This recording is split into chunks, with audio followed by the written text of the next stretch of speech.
We are truly living in a science fiction movie world at this point. Are you familiar with the 4B movement? Now, I can't pronounce the words to make up the 4Bs because they're in Korean, but it's no heterosexual, it's for women to join the movement. No heterosexual sex with men, no marriage to men, no childbearing, and no male relation. Something. 4 things related to women not giving men access to their bodies. And there was a spike in interest in it in the United States after Trump's re-election to a second term. Now, how that's connected to Trump winning the presidency, I don't really understand. It sounds kind of schizophrenic, like a lot of things in society now that don't really go together. So, in an era of falling birth rates, in which the birth rate in just about all of the OECD countries, those are basically the rich countries, or United States, Canada, Japan, Korea, Australia, blah, blah, blah, are below replacement value. So, people in Western Europe, Japan, Korea, China even now are having less children than are required to just maintain the population at its current pace. In fact, Americans have been for some time now. It's just because we let a lot of immigrants in, the population keeps growing, which makes our economy grow, but we won't get into that. But the 4B movement comes out of South Korea, and the idea that we should be getting ideas for social movements from a country like South Korea, which has the highest self-unaliving rate in the world, or at least of the rich countries. Though, if you count Americans overdosing themselves to death, which I see as a sort of a form of self-unaliving, but long story short, between ODing and actual self-unaliving, the rich countries are experiencing very high rates of people ending their own lives. South Korea has the highest rate of that actual statistic, and there's such a problem in South Korean society, especially in Seoul, the capital city. You may be familiar with it from the hit song Gangnam Style. Gangnam is a neighborhood in Seoul, South Korea. They like the Beverly Hills of South Korea. But I'm somewhat exposed and familiar with Korean culture from living in LA. I like the surface of it, of what, the food and different cool architecture, buildings, games they play, whatever. But the South Korean government has just implemented a $350 million anti-loneliness campaign in the city of Seoul, because something like 20% or something of people between 20 and 39 in Seoul report being like clinically lonely, like lonely to the point where it's a health problem. And of course, this ties in with the low birth rates. And South Korea, and the reason I'm referencing South Korea so much in reference to the United States, South Korea may be a bellwether of things to come for all of the rich countries. South Korea has grown economically faster than anywhere else. So at the end of World War II, due in large part to the fact that the Japanese had graped the entire country for not just its people, but its natural resources, South Korea, and then you had the Korean War. South Korea was one of the poorest countries in the world. It was poorer than many countries in Africa. Several years ago, it surpassed Japan in per capita GDP. So South Korea, the number one economic growth success story, if you think per capita GDP is the be-all and end-all of humanity, then South Korea has done a great job. But or it has done the best job. But on the flip side, if you have a country where people are unaliving themselves at the highest rate and don't want to have children, and a bizarre thing like the 4B movement has, I don't want to say taken hold as if millions and millions of women there are doing it, but it's a cultural phenomenon. I mean, it's a topic of discussion. It's a known thing. South Korean media outlets are certainly able to walk around the streets of Seoul and stop women, and women are familiar with it, and some of them are embracing it. Again, this is the idea that women deprive men. See, right there, that seems like an anti-feminist idea that like a woman only exists, or sex only exists as a reward to a man. Women, a healthy woman wants to spend time with men, have sex with men, be in a relationship with men. So that's kind of weird when you think about it. But anyway, so it's about depriving men of total access to women as in some cases like a punishment. So that's why after the Trump win, there's all these women saying, I don't feel safe. So you have women talking about signing up for self-defense, buying mace, and practicing 4Bs, being not just celibate, but refusing to really interact with men much at all. And of course, depending on what corporate or academic environment you're in, you have to really walk on eggshells, because you could get yourself fired or worse from just an innocuous comment. Now, this is not to say that women shouldn't be standing up for themselves and that there's not a lot of misogyny. I think that Trump's election was more about a lot of people don't want to have a woman in charge of them, but that's beyond the scope of this conversation. My primary message is for you to think about what the hell is going on. And of course, YouTube is full of all this, the manosphere stuff, and I'm not putting any of it down. My point is that this is certainly a topic it's an important topic and phenomenon in all the developed countries. South Korea, the most extreme, and now we're getting an idea from there, the 4B movement. What's going on between men and women? That's so strange when you read about, or you think about the idea of a civil war or a social breakdown, right? I mean, all the scenarios are a race war or the rich people against the poor people, but it's sort of turning out, to some extent it's between the genders, but you can't have more human beings if the genders are at war with each other. And then, of course, you have the whole phenomenon of people wanting to leave the whole paradigm of even having a standard gender, which, now that I think about it, is that like, is wanting to be considered not a man or a woman, like you can't take the pressure of social roles, so by doing that, you just opt out of all social responsibility. I don't know. There's these things that have all got to be related.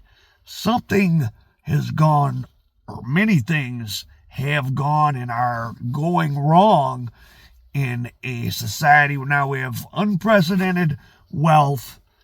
All this technology was supposed to make things better, but if people are not even optimistic enough about life to want to have children, which used to be, everybody's goal, are we happy? Are we better off?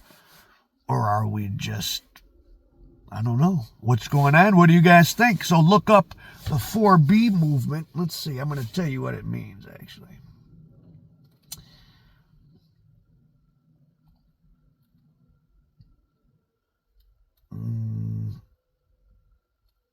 Well, I think that now more than ever, I'm endorsing the idea of 4B because women are just tired of men not really caring about our health and safety. Miss Moon, this is a South Korean woman, she didn't, oh no, this is an American woman, said she didn't think the 4B movement would take off widely in the U.S. because the emphasis on not rewarding men with access to one's body was based on an issue, abortion rights, and not a lifestyle. It's a temporary means to bring attention to the precarious situation with Trump and his ascending to power. So it's not really about a total commitment to a way of life without men, whereas in South Korea, it's a way of life. So your way of life, like someone's a Catholic or a Muslim, the way of life is the 4B movement, an anti-man, men are bad at all times way of life. Dad, well, again, to me, wanting to change your gender, and I'm not mad at those people. I feel sorry for them. But if there is such a thing as mental illness, wouldn't that be it? If there's such a thing as mental illness, wouldn't developing a lifestyle where you not only, this is beyond same gender romance, this is total rejection of men as a lifestyle. Well, that's bizarre, and very unhealthy and crazy. And as I was mentioning, and I got off track about also coming out of South Korea, Seoul specifically, one of the world's most advanced cities, they're spending $323 million over the next couple of years in an anti-loneliness campaign. So what does that look like? Well, of course, it's being gamified, where you're going to get, each citizen will get points. I think you have to probably sign up for it or something. I'm not sure, but you get points for going on group activities with strangers. There's communal eating areas going to be set up. I mean, I hopefully it works. I think we all probably, or a lot of people these days, find themselves lonely at times, if only because even if you're around somebody, they may be glued to their phone, doing some obsessive compulsive activity, scrolling through Instagram, gambling. I can't believe they let gambling be on the phones. But the 4B movement, a truly bizarre, again, like something out of a science fiction novel. It's like something out of Dune, right? An order of women. Men are bad. We reject all men. I mean, how does that work? Is that the end of society? And let's say this becomes codified into a long-term movement. So is that a species-wide SUICIDE cult where there's no reproduction, or do these women start getting in vitro, they just get artificially inseminated? But what if they have birth? What if they give birth to a boy? Are the boys rejected? Or are they all given gender reassignment drugs? See, this can get really monstrous. Like, things are really spinning out of control.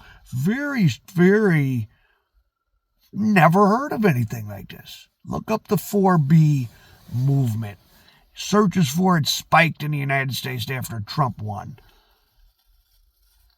My dislike of Trump, I've said, whatever. But he won. The one thing, I didn't vote, and the one main thing I said about the election, I found it absurd that Donald Trump's president, but I said, I hope whoever wins in a clear-cut way, which Trump did. So Trump is the president. He was already the president once. I mean, the world is not going to end. It's not that I even think Trump, I just don't think a guy like Trump should be the president. I don't, for a variety of reasons. But the world didn't end when he was the president the first time, so I don't think the world's going to end now. And the idea that him winning is connected to women being particularly unsafe. Now, maybe a little. I mean, all that Trump is found civilly liable for raping that woman and all the stuff with Trump we all know. So I get that some women would not want Trump to be president. But the idea that suddenly, you need to remove yourself, you can't have any interaction with men. And why would no healthy human wants to cut themselves off from some large segment of humanity? Like people that go out in the woods and want to be hermits, it's not healthy. That's not living. You don't want to interact with men. You hate men. That's something's the matter with you. Not to say that these ideas don't have their roots in real negative issues, but what a crazy solution. And the birth rate in Seoul, South Korea is 0.5 per woman. You know what the replacement rate is? 2.1. So by the year 2100, 75 years from now, which if you're a young person now, if you're 20 years old now, you probably may well be alive in the year 2100, or good chance you will be. A lot of those countries, South Korea, Japan, their population will be like half of what it is now. China is already declining. Did you know that? China's population is starting to decline. India, I think they just reached stasis birth rate. They're about to start declining. And the U.S. has been declining, except that we let in immigrants, which, you guys are going to find out the economic impact of not having immigrants if they actually get rid of a lot of them. But truly dystopian, disturbing, the 4B movement, a sign of a deep sickness in, let's call them the industrialized countries, the rich countries. Our parents and grandparents and great-grandparents and great-great-grandparents came in out of the countryside to work in these factories in harsh conditions, and then moved into office jobs and service sector economy. Also, we could have these big TVs and not have to work so hard and blah blah blah. And yet it's making people not want to have children, and it's making people so lonely. In South Korea, and same phenomenon exists here. I think those East Asian countries are much more proactive. They have a lot stronger grip on power, so they can do things like that. But and Japan has a similar problem. Japanese language has its own word for shut-ins. People that 27 years old, they get fired from a job, they come home to their parents' house, go in their room, and never come out.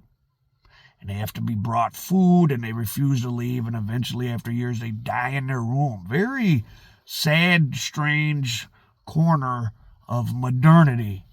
And we're increasingly being influenced we have been by Japanese, and now Korean, South Korean specifically, culture is K-pop and the clothes and this and that, and that's fun and cool, but is influencing U.S. stuff, and that's fun, but just know that might be a pretty sick society, South Korea, to have given birth to the 4B movement, which is not just about punishing men a little bit here and there to maintain women's rights. It's a life without men.